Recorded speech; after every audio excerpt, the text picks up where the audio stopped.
This episode of the Unwashed Asses is brought to you, as always, by patreon.com/0and09. If you want to support the show, because frankly, there's no sponsors, there's nothing else, it's just you. Value for value. If you like what you hear, then go ahead and pitch in $1 a month. That's all I ask. If you get enough people doing that, then I might not have to work so much OT.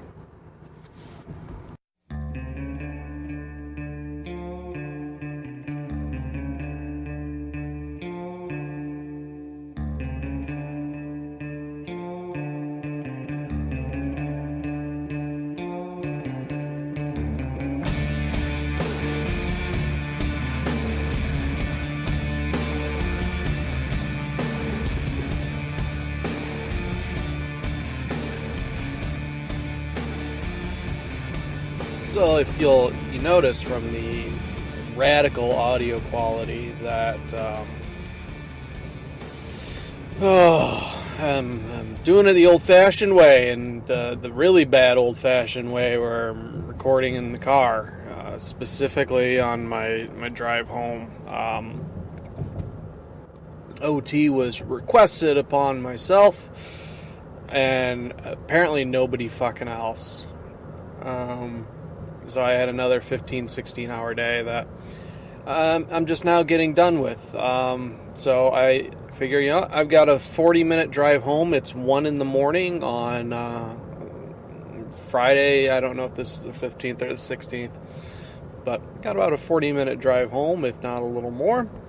So let's go ahead. We'll record an episode. We'll get knocked out, and then in my bleary-eyed stupor, I can wake up in the morning and edit this fucker together, and then we will we'll get it uploaded and sent out. So I already put up on Twitter, no live show today, so I apologize again for that. But I'm going to be honest, this entire summer is going to be pretty much fucked. I don't know how and when I'm going to be able to record on my, the planned Thursday show, because of the way my work schedule is, especially, when I have my son. Thursdays are really the only day I can go in. So, we might move to, Wednesday night recording. I don't know. I'll get something figured out, because I hate it when an episode doesn't get uploaded until whenever the fuck I finally get around to it. So, the other reason I'm doing this is because these middle of the night drives back home, usually they go pretty badly. Mostly because I am dead fucking tired. You work 15, 16 hours and you're a little bit sleepy. And then, we'll factor in the fact that I've driven close to 4 hours today, if not, closer to 5. So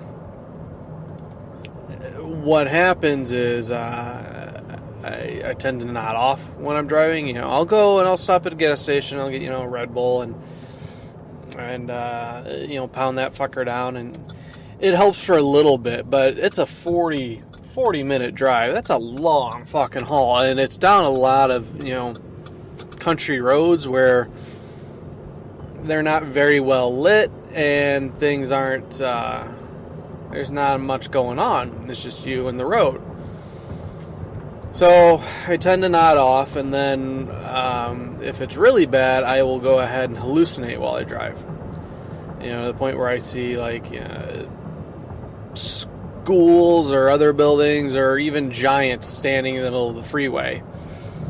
And I've been very, very lucky that if it's getting to that point where I can stop and catch myself and slap myself awake, or you do the typical tricks where I've got to scream really, really loud, or keep the windows down, or play really loud music, whatever helps keep you awake and stimulated. But it's like every Thursday night now, because I work so much, it sucks. So hopefully recording an impromptu show here can can get things back on track. And actually, let me go ahead. Oh boy, you see that? That was the rumble strip. Okay, yeah, I just want to make sure it was still recording.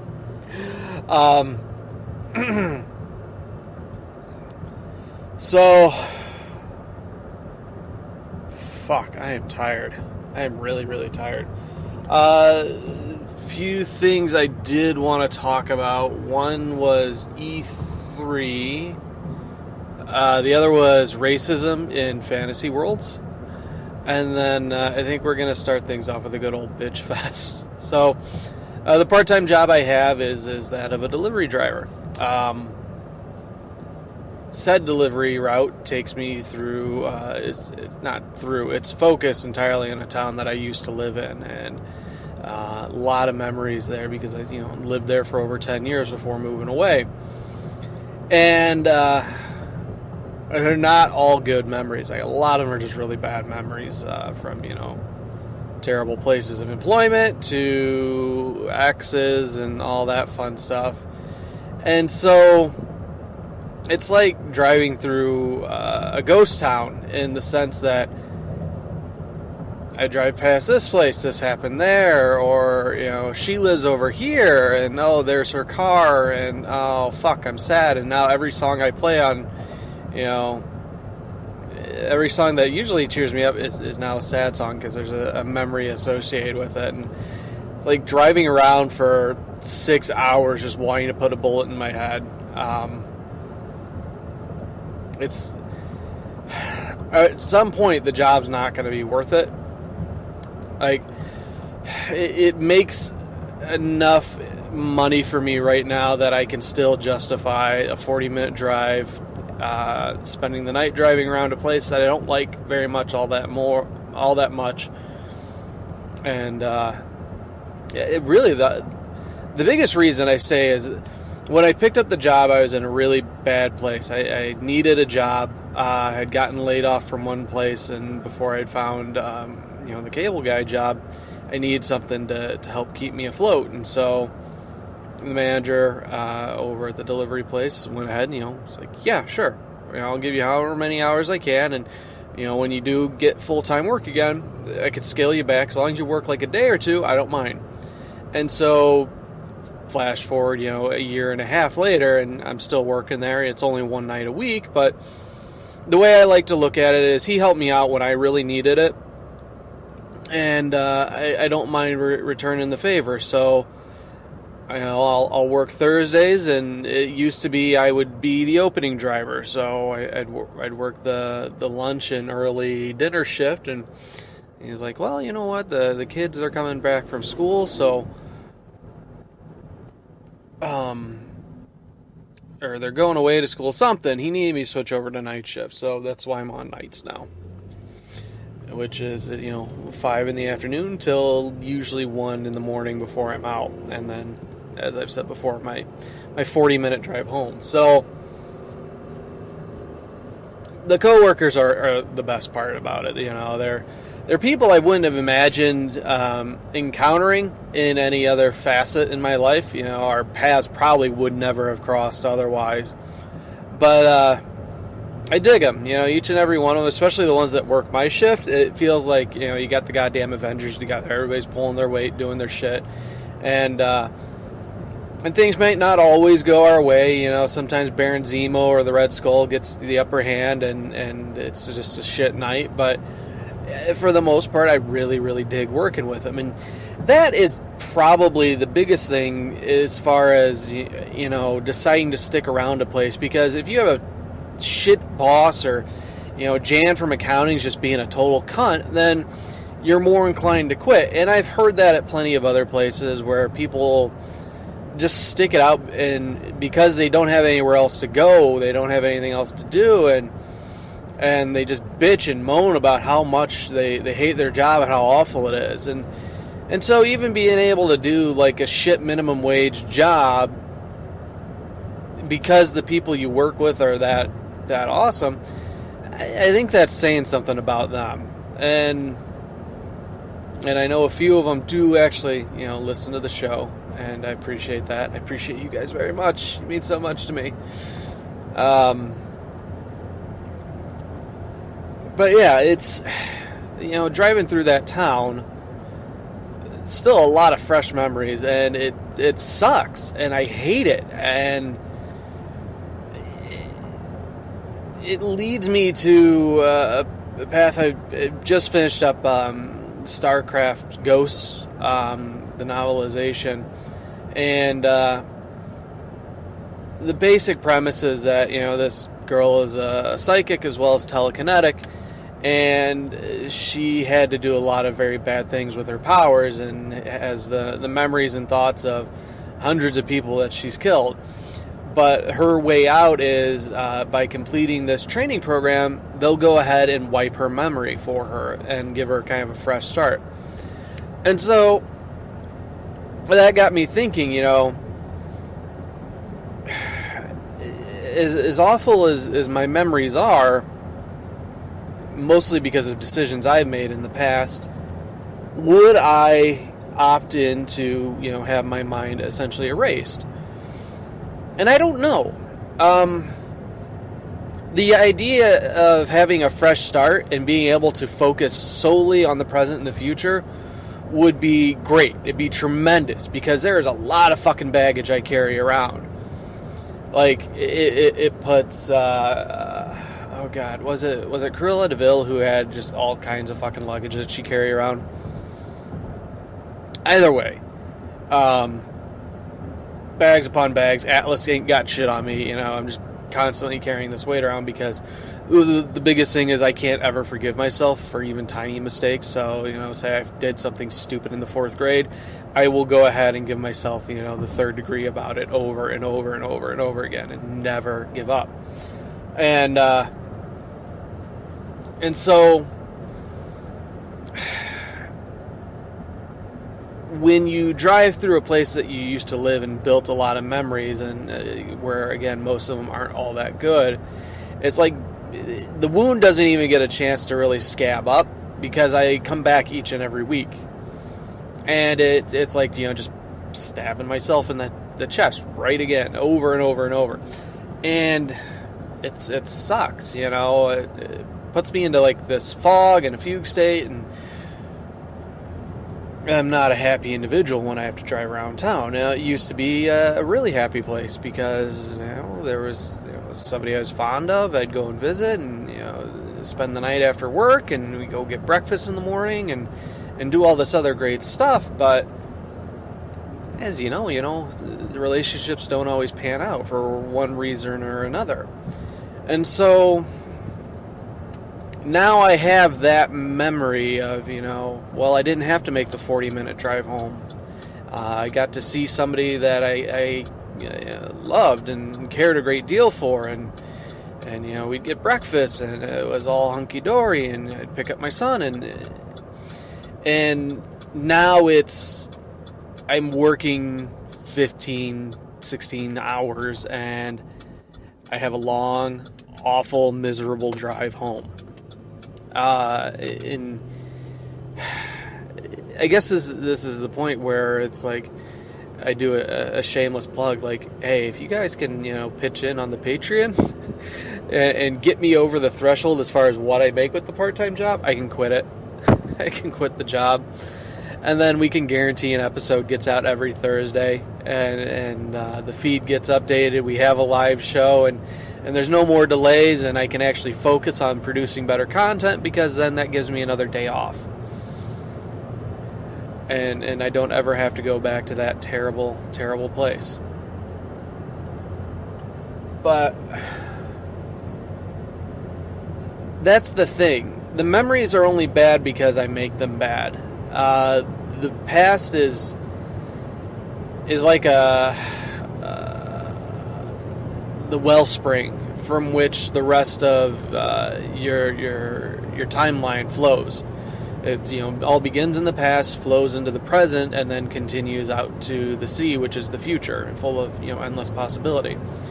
But the problem is that I've turned my past into this swampy bog or morass, and it's stagnant water full of disease, and mostly because of just the shit awful things I used to do and continue to do, because I don't think I can ever make a right decision. and just constantly blaming myself for things that, logically I realized were out of my control, but I always justify it as far as, if there's a way for me to blame myself for a situation or something that happened, then that's what I'm going to do. Because it's a weird control freak thing I have going on, where if it's somehow my fault, then that makes it better in a way. It's fucked up. But,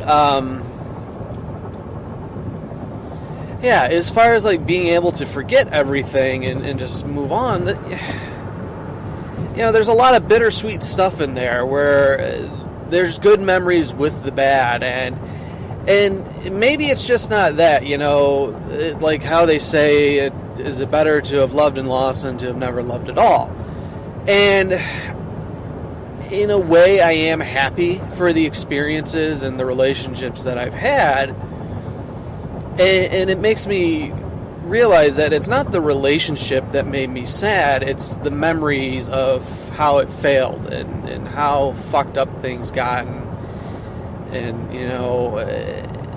nobody likes it when you start going through a breakup. It's awkward, and it's this person you used to talk to all day, every day, and about everything. You'd bare your soul to them, and now you never talk to them again. You realize, 2-3 months down the road, like, I've not talked to this person who was the most important part of my life. They were everything to me, and now they are effectively a stranger. And then your mind, it just instinctually goes to the, they're probably fucking so-and-so now. Or, they're probably fucking this other person, or they're in a relationship, and you always, at least myself, I always think that I was the emotional one, I was the sensitive one, and they didn't really give a shit. And it's stupid for me to feel this way, and man, there's a lot of lightning kicking up all out there. Really bad storms blowing through here. And I don't know. I mean, it's kind of like a poison, where I keep, not like consciously, but when I stab myself with this place and these memories, the memories also act as like a poison, and it erodes me. And I continuously do it to myself, where, some relationship advice is, take the bad from the relationship, focus on that, bottle it up on a shelf, and just put it away, and never think about that person again. And it's hard, because as I'm sure anybody would know who's been in a serious long-term relationship, it takes a while to get over it. And not even that,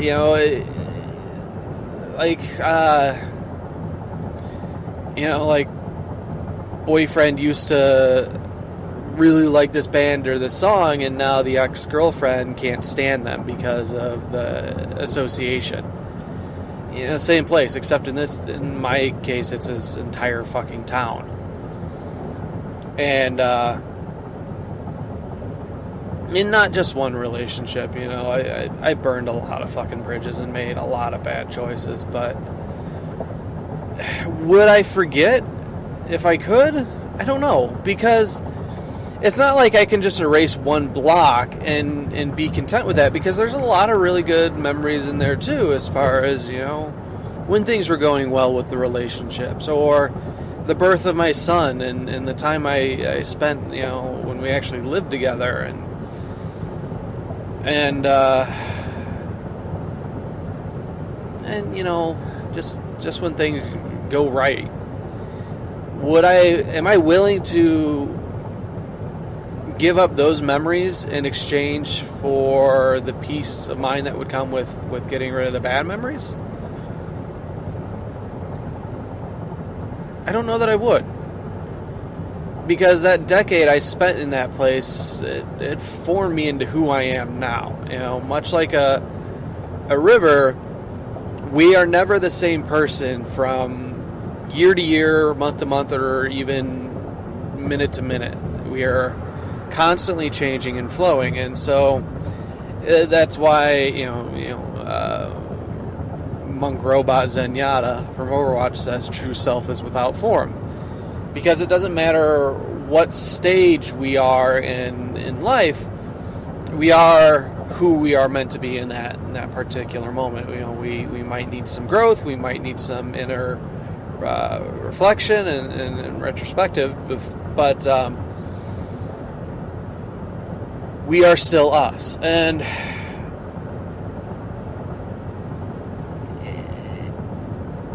through that growth, as painful as it was, it's shaped me into who I would like to think is a strong person who does the best that he can, despite what the voice, that inner voice says otherwise. Like, you suck, you're a big old piece of fat shit, and nothing you does right, nobody loves you, this, that, and the other thing. But I wouldn't forget. I don't think I would. As tempting as it is to drop all that baggage, to get that, all that weight off your chest, and get that breath of fresh air, and be able to actually move forward without any hesitation, without the fears and the habits and the behaviors that have been ingrained into you just by bad experience. I can't imagine what that would be like. Would I not be as much of a neurotic mess? Probably. But would I be more of a risk taker then? Or would I naturally still have this distrust built into me, and now I wouldn't know why? I don't know. It almost seems like it might bring on more problems, because there's still all these neuroses and behaviors and Pavlovian responses that all of a sudden you're not going to understand. If you haven't, I've taken a lot of time to try and figure out why I am the way I am, so I can better myself and make the necessary changes so that my bad behavior doesn't repeat. But all of a sudden I wouldn't have the reasoning behind it any longer. I would just continuing my bad habits and general behavior, but I wouldn't know the cause of the trigger. It'd be like, when an angry teen gets brought into therapy, the therapist has to figure out why they're acting the way they are. And so, I don't know. I mean, and we can't guarantee that, we'll pick the memories that, you want to get rid of and keep the ones you want, because all of a sudden you're left with, great swaths of just blank space. And more often than not, a memory will be built on another, if not several others. And if you're removing that one, it's like building a house, but all of a sudden you've taken out the foundation, and everything else is just going to kind of crumble. It's going to be a mess. So it's definitely an all or nothing situation, but do you do all, or do you leave it? And much like I don't trust my subconscious self, like the guy who sleepwalks and talks in his sleep, I don't trust the Christian that would have a blank slate and a free pass, because in my mind that's a completely different person then. He hasn't earned his stripes, so to speak. He hasn't done anything to deserve his position. He is resting upon the hard work of somebody who's ultimately sacrificed themselves, who's committed a form of suicide to make sure that he can live. And it could just be that I have so much self-hatred that I couldn't even allow myself to be happy in some form. If somebody had developed this magical technology, I still would not allow myself to be happy. And that's fucked up. But that's my deal to work through, and I've been making good progress with it. But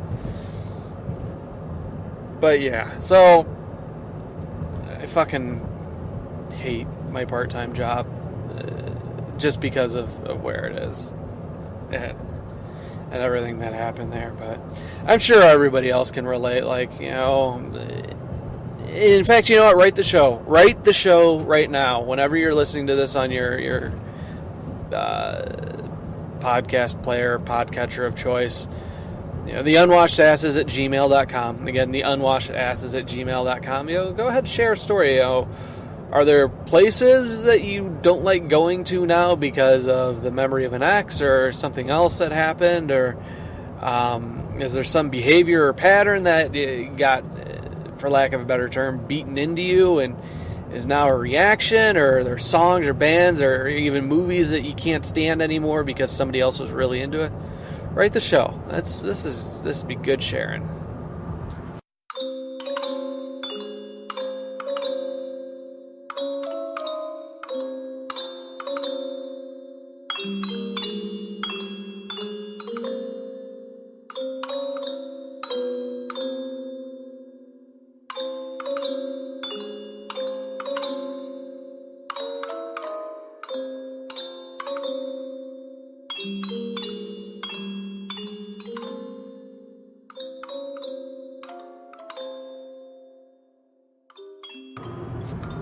Okay, so that actually burned up a lot more time than I thought it would, and I'm still pretty wide awake. Got the Red Bull here, which I barely even drank, which is fucking amazing. Apparently, this might be a new thing. Oh my god, Red Bull is so amazing. And as I said at the top of the show, I don't have sponsors. Like, when it comes down to energy drinks, far and away my favorite was Lost. But that was a very short-lived product. It didn't last a whole hell of a lot, and the only place I could find it was Central Illinois.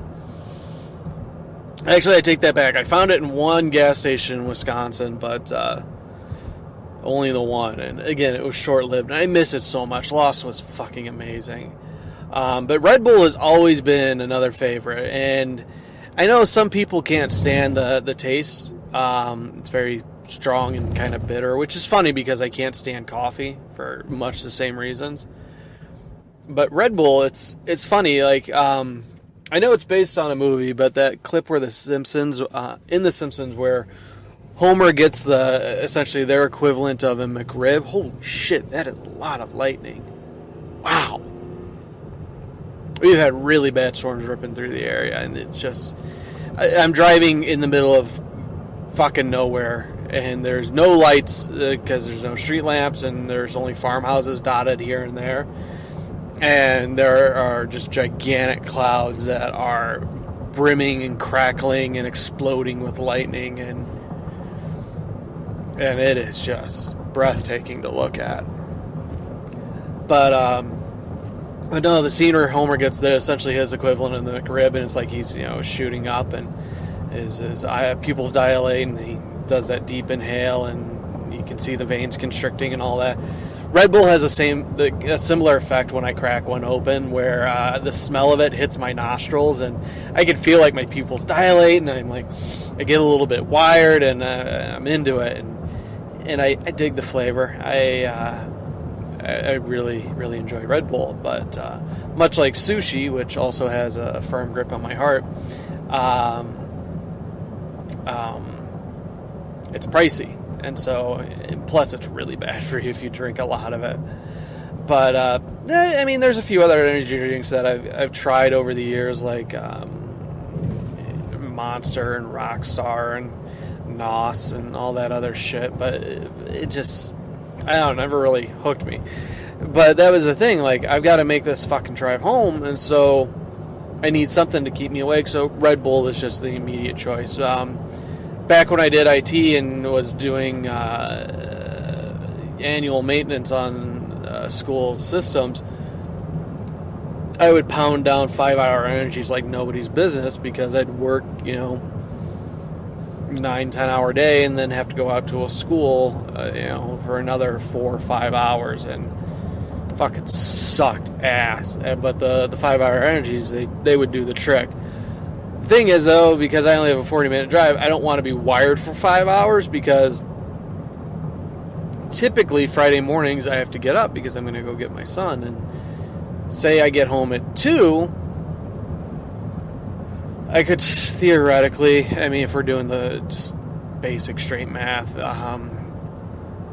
say I take it at 1 when I'm leaving work and can go to a gas station. 40-minute drive, we'll say it's 6, it's wearing off. I've got to typically be up by 8 at the absolute latest to go get him. And, 3 hours of sleep and then taking care of a toddler, it's not really going to pan out. So, I mean, I'm usually like, if I get less than 6 hours, I'm fucking dead to the world already. So the Red Bull, it does the trick. Usually I'll make it through like half the can.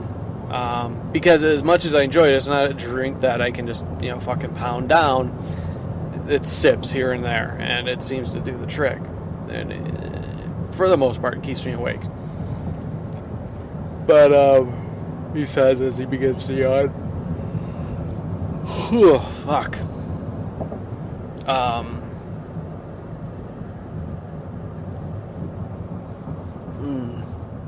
Sorry, a lot of dead time there.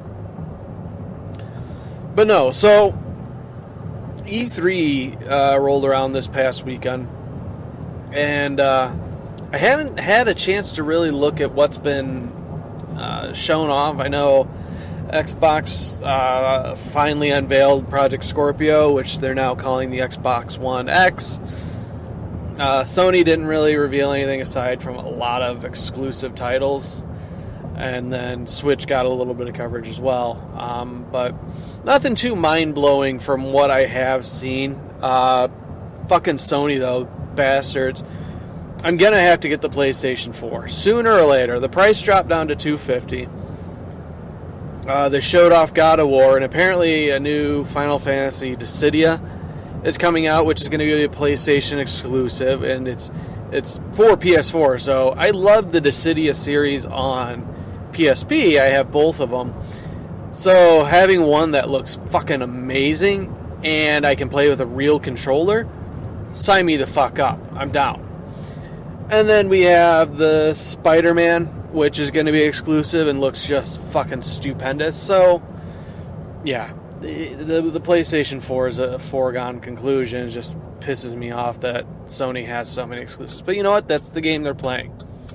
They have to get exclusives to get people to buy the console. And I can't fault them. It's sound. It's clearly doing a number on me. Beyond that, I really don't know much of anything that was shown.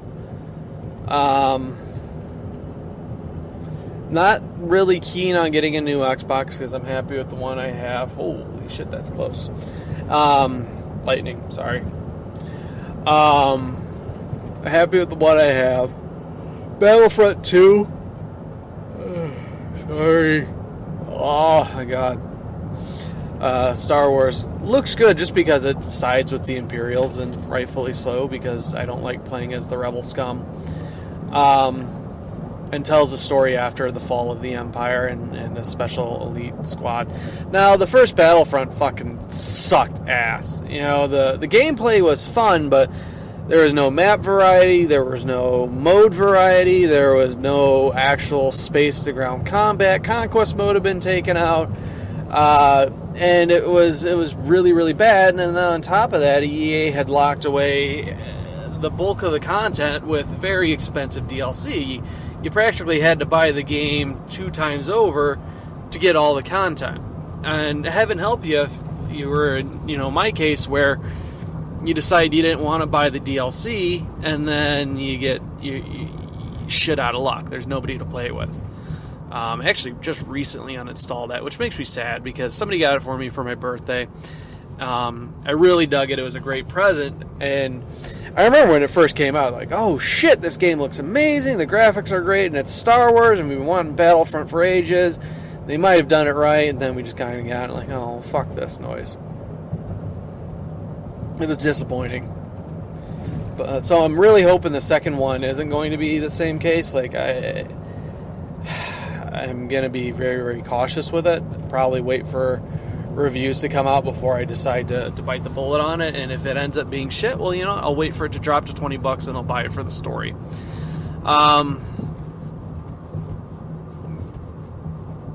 Beyond that, though, I've noticed, like, I'm getting aggravated with EA coverage. I used to watch it almost exclusively on game trailers. And they would do some really good coverage, despite, the annoying hosts. When it came time for the actual keynotes, they were a great source. So just go straight to the site, plug in, watch it, and this was back before, like, apparently EA had a goddamn 4.5 hour session. It's fucking ridiculous. Like, that's Lord of the Rings and another movie on top of it. Like, 1.5 Lord of the Rings movie. It's fucking ridiculous. At that point, I'd almost be a little upset. Like, break it down into sections, guys. And make it a little more concise and buckle down and make sure we're hitting the points that we need to talk about instead of extra fluff. And once I heard that number was out there, I'm not going to fucking watch anything that EA's putting out. I'm going to go to IGN or somewhere else on YouTube where somebody's curated these videos and broken them down into little bite-sized chunks. Because ain't nobody got time for that. Like, I don't even have time to record this fucking show to the point that I'm doing it at 1 in the morning on a drive home. Like, I don't have 4 hours to watch some company that I can barely stand. Oh, that was the other thing. So BioWare released footage for a new IP. I think it's called Anthem. You could see clearly where the A-Team was working instead of on the new fucking Mass Effect, which turned out to be a buggy goddamn mess.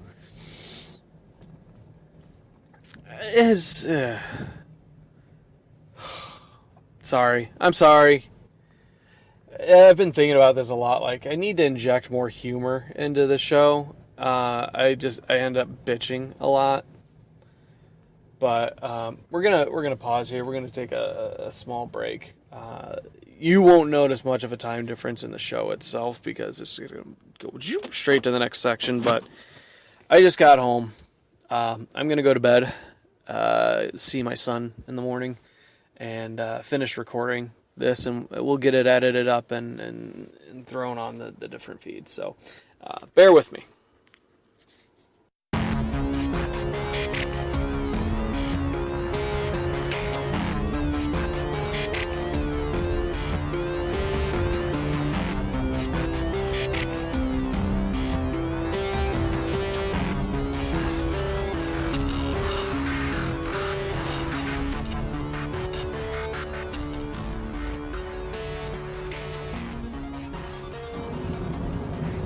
Alright, we got time for one more little snippet here.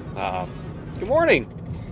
Welcome to the second half of a very weird and very fucked up episode of the Unwashed Asses. Definitely recorded, if my watch is correct here, Friday, June 16th. This one's now at 8:33, so you got me a 7-hour window there. A little sleep cycle, wake up and get ready. So on my way out, got a lot of stuff to get done today, but you know what? We're gonna get this episode finished. Come hell or high water, it's gonna get done and it's gonna get uploaded, and you're gonna fucking like it. You're gonna enjoy it, and then you're gonna head on over to patreon.com/009 and pitch in $1 or $2. So. Racism. Oh, man. Every show I've listened to that has tried to cover the topic of racism has just ended with spectacular failure. In particular, there is one host that constantly comes back to the topic. It's like he's just a glutton for punishment with it. He always thinks he has some unique new way of looking at it and wants to bring about a discussion, and it all comes crumbling down on his head, because it's either his presentation or just the fact that that particular audience does not want to talk about racism. It is too taboo a topic. And for the most part, I stay away from the topic of racism myself, because it is a very taboo subject, much like religion, politics, favorite sports team, whether or not you drink Pepsi or Coke. There are certain things you don't talk about, and much like swearing, I have to recognize the fact that there is power in words, whether or not I agree with the fact that people shouldn't get so riled up about them.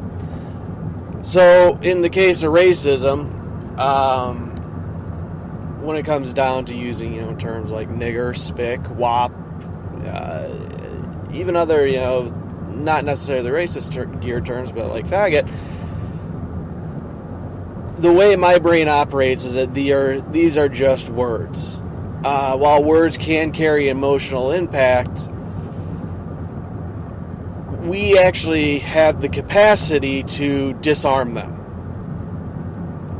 So, I mean, throughout my illustrious career being just a general fuckhead, I've been called every awful thing I can think of.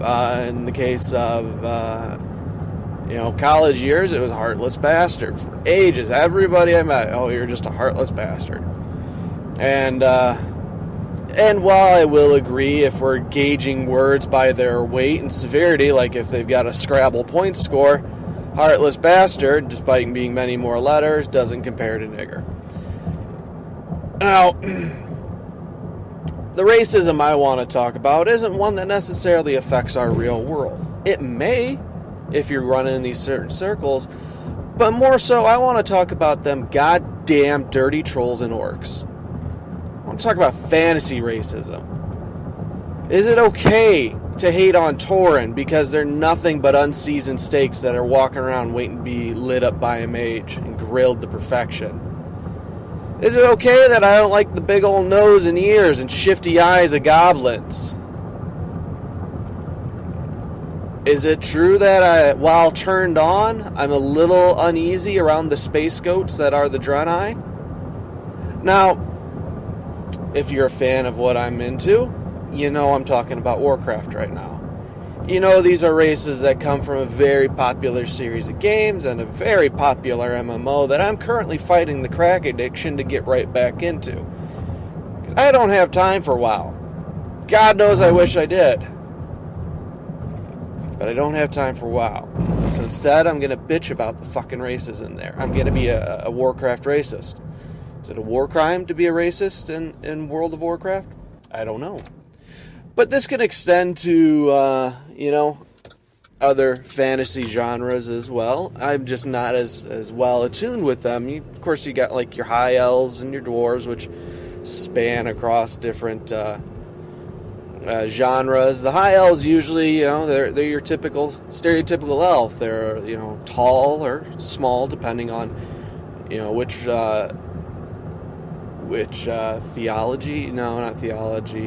mythology you're going with. Fair skin, very skinny, super attractive, and these would be like, your high elves, your wood elves, your blood elves, the Sin'dorei, and those guys are fucks too.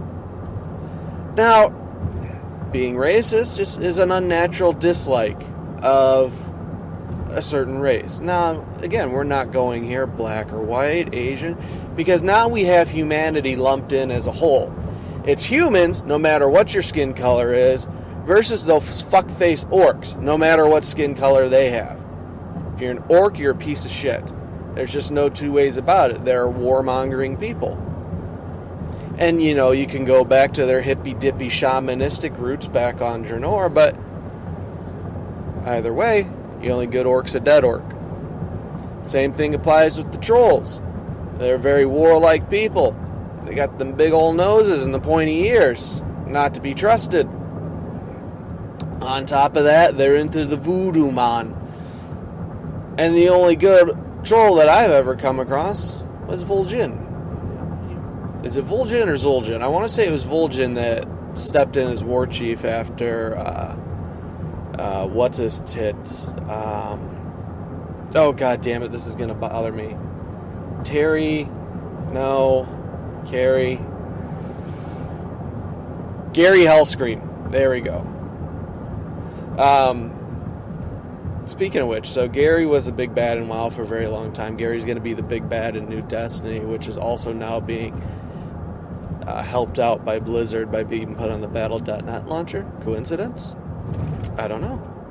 Hellscream was a fuckface and a half. I wouldn't mind having something to focus this aggression on. And you know, it can carry across to other genres. Destiny is definitely a good one. The Fallen, in that. They are four-armed fucking space... I don't want to say gypsies, because gypsies have a very beautiful culture that I'm fascinated with. But the same tropes apply here.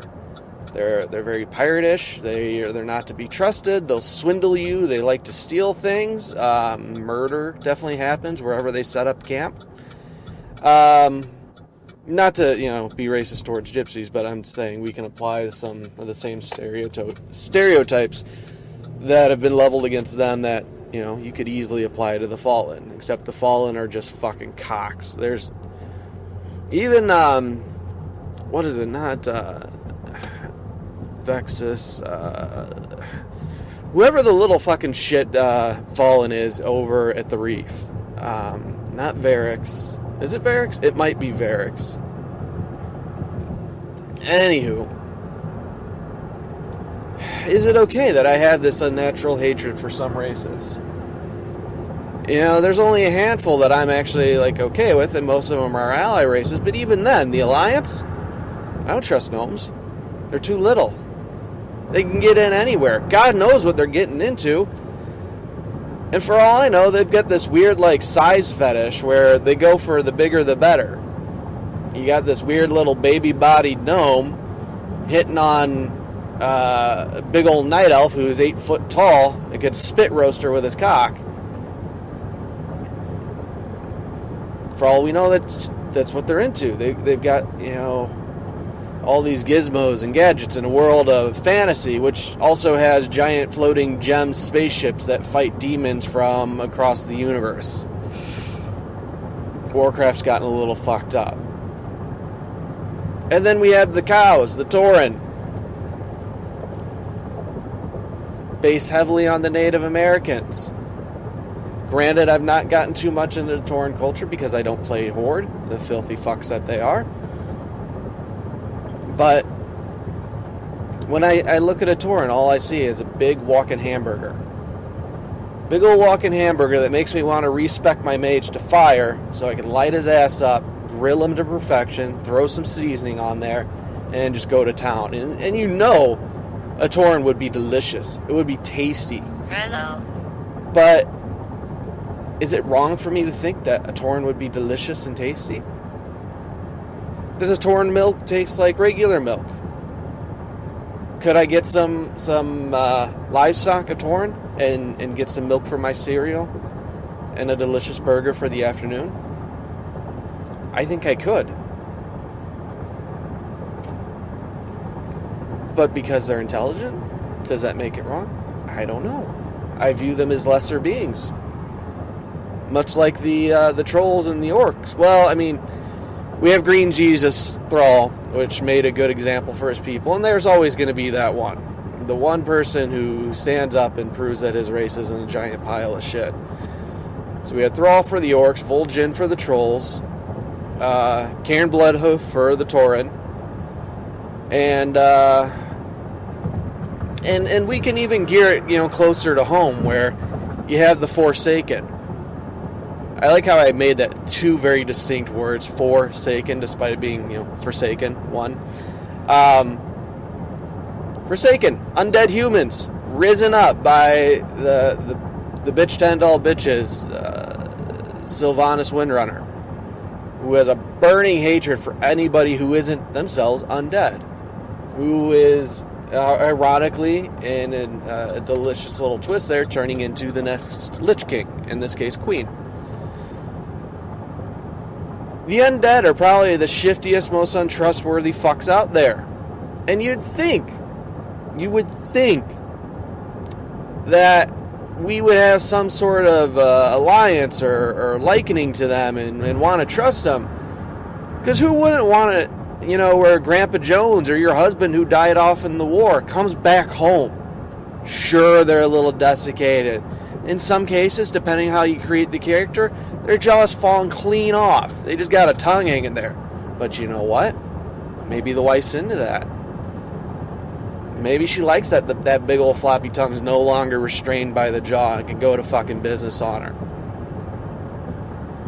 Now, in the 10 plus years that Warcraft's been running, I've not seen the undead continue to rot, so they're in a current, it's a state of suspended animation, reanimation. So I don't know that necessarily maggots would be a problem once you've got them out of the system. Is there a smell? I don't know. There might be, a stink.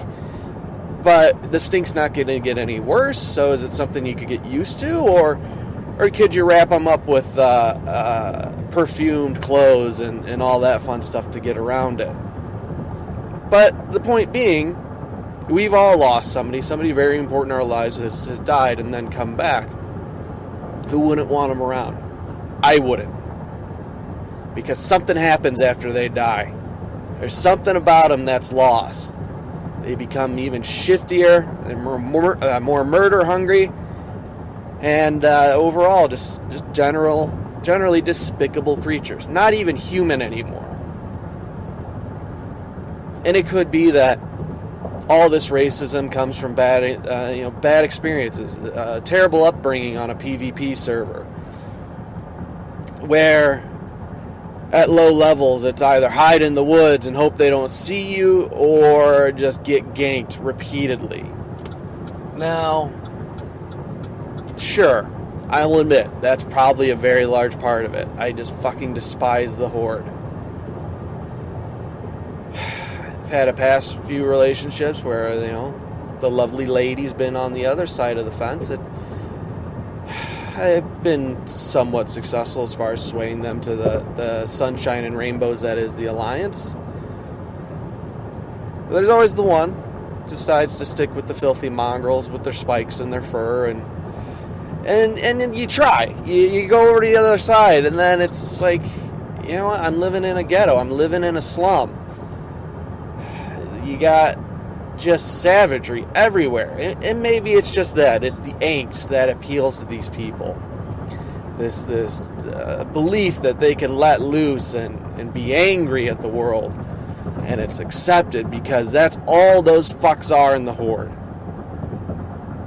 And, the Sindori, the Blood Elves, they're not necessarily warlike, but they're fucking assholes.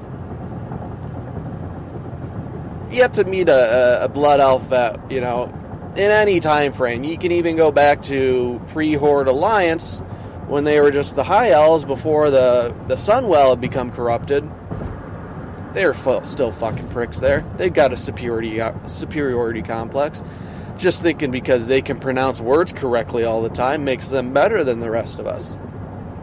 Fuck those guys. Fuck them in their stupid pointy ears. And I know you're probably thinking to yourself, wow, Christian bitches about pointy ears a whole hell of a lot. It might just be the ears. No, it's not. Because I'm okay with Night Elves. Night Elves with their weird hippy-dippy shamanistic ways and their big old purple pointy ears, I'm okay with them. I dig them. Because for the most part, and again, probably because I was born into the Night Elves, that's what my starting race was all those years ago. I like them. They're okay people in my books. To the point where, when I re-roll a new character and say it's human, I go ahead and take them on over to Teldrassil and do all the starting shit over there. Because, the human shit's boring. Night Elf shit, fucking gorgeous to look at. And I don't have to make that painful walk through Menethil. What the fuck? It's not Menethil. It's the swamp areas once you get into Eastern Kingdoms where, yeah, it is Menethil Harbor. Before it got all flooded and that shit. You don't have to make that walk through the swamps and through Ironforge and all that shit anymore. So it's not pointy ears. You know, it just happens that a lot of fantasy characters typically have pointy ears, like Vulcans. Vulcans are like high elves. They're usually tall, thin, good-looking, got pointy ears, and have a nasty fucking superiority complex. And maybe it's just that. Maybe it's my Napoleon complex that I have, where I constantly feel inferior to other people, despite feeling like the smartest person in the room. That leads me to just having this irrational hatred.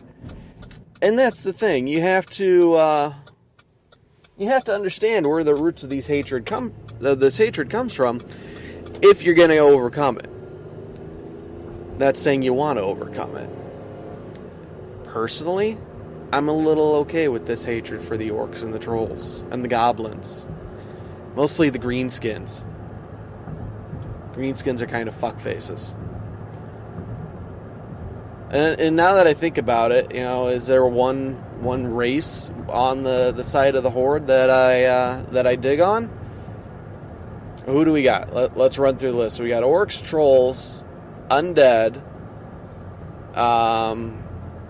blood elves, pandas, and that's 5. I know it feels like I'm missing one.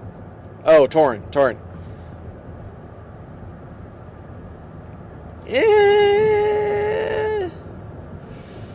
I don't know that anyone, like, typically when you go roll horde, you're going to start playing a blood elf because they're the most human-like. And they've got a super gorgeous starting area. They're into very beautiful things because they're vain people. And I'm a vain person. So you'd think, oh yeah, Christian, he's totally going to be down for all that. No. Because it comes off as pompous. There's a line.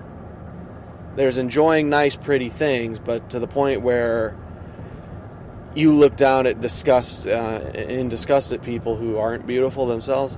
Fuck that noise. Inherently, despite this fantasy racism I have, no one person or being is better than another. We all start off on an even playing field. We have the ability to become as great or as destitute as we want. It all comes down to the individual person's drive. We can look at characters like Green Jesus, where his parents both died in the Second War. He was found as a baby, much like Moses, floating in the reeds, by a slaver, raised to be a gladiator, taught the ways of human, has a thing for human ladies. You know, even though he's got this new orc wife, that he's getting some of that pink action on the side. He had Tabitha, he had Jaina, who knows how many other women. Much like Jaina's got a thing for people who have green and or blue dragon skin. She's into the freaky stuff. Which brings me back to the gnomes. You can't trust them. They're shifty little fucks.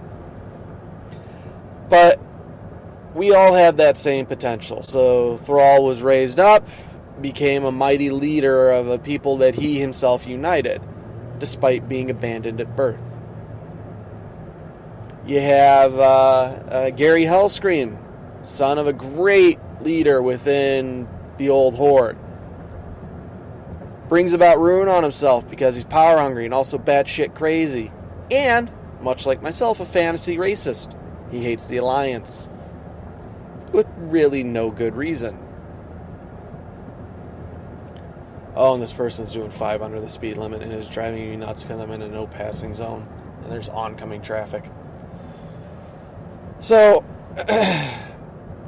that's where the dichotomy comes in, that, you know, we have the logical argument against the racism, and then we have the natural pleasure from enjoying, putting those shit-eating horde fucks in their place. That being said, I've had, friends who play horde, and while I don't think less of you, I think less of you. Oh, nice. Nice breaking at the last minute here. I hope you die.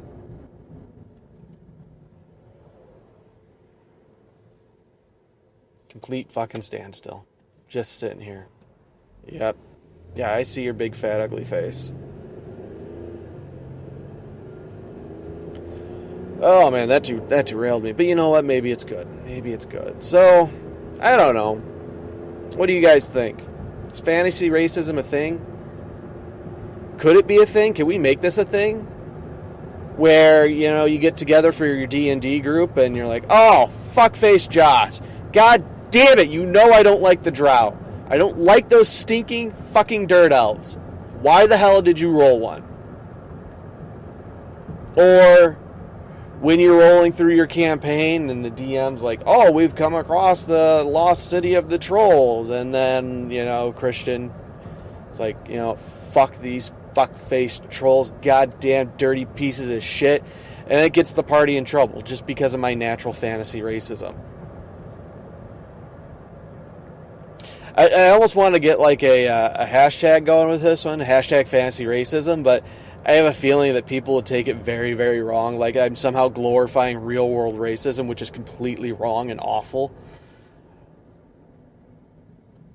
But, I know these fantasy communities. I could see somebody rallying behind this and making it a thing that we love a little friendly competition. Even if, you can reduce it to a base element as far as like Team Red and Team Blue. Rooster Teeth's red versus blue. The most common components, if you're playing two sides, it's red and blue. As soon as you get rolled into blue team, it could be your first game ever playing this. You start off as blue, fuck those guys in red. Fuck their dirty pinko faces. Conversely, you roll, can't talk. You roll red. Those babies in blue, fuck those guys. So, it can be, it's just, I am not even going to try and break down the psychology of it. We have a very tribe-like mentality, he says, trying to break down the psychology of it.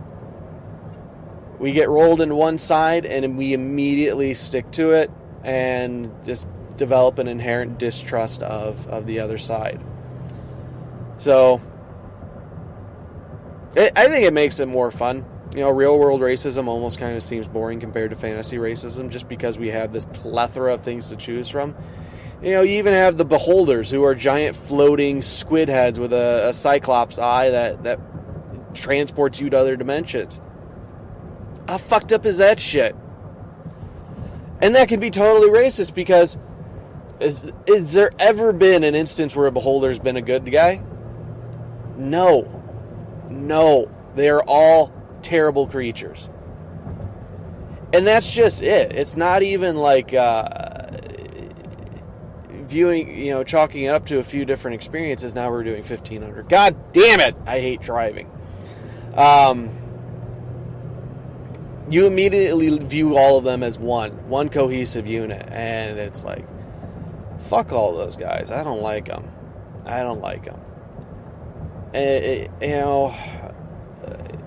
I'm going to start going in circles here, and that's something I've been trying to work on. I've been noticing as I listen to the shows and as I actually do them that I talk myself in circles, and we're going to leave it. I think we've covered enough ground. I apologize for getting the show out late and having it be as fucked up as it was because, it actually worked out really well. I was able to make it home without nodding off or feeling, too drowsy. There were a few loud yawns, but it was a lot better than it usually was. So we might start making this a thing where we get like a little mini bonus episode, despite, us not having the support over at patreon.com/0and09. But if you want to talk about, what the fuck did I even talk about at the top of the show? Oh, yeah, emotions and the bullshit that is that. Or E3, what you were looking forward to the most.